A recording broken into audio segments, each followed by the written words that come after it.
Domethënë me gjitha këto të dhëna që ne kemi, me këto dokumenta që ne kemi, me këtë fuqi njerëzore dhe duke futur dhe ekspertizën tuaj, edhe gjendjen aktuale, situatën aktuale të vendit, si mendoni, sa është mundësia që ne ta fitojmë këtë krahu si komunitet në SPAK, ose sa është mundësia që SPAK-u të na i merr parasysh seriozisht, domethënë dhe të na jap të drejtë?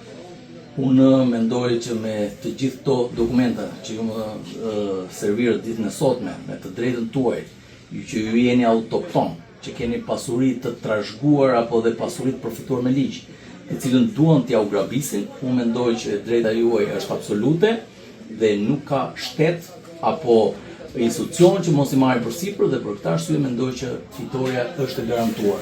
Është e garantuar duke pasur besim dhe të institucionet e drejtësisë, pavarësisht problematikave që ato kanë, por këto janë institucionet e drejtësisë shqiptare që kanë vënë përpara përgjegjësisë njerëz edhe shumë të fuqishëm, oligarkë cilët përballen me sistemin e drejtësisë, por edhe qeveritarë të rangut të lartë. Që vlerësoj që çdo lloj grabitësi që do vinë në pronën tuaj do marrin përgjigjen e merituar. Duhet të jemi gjithë së bashku, unë do ju ndihmoj në çdo lloj rrugë ligjore për të arritur të drejtën tuaj.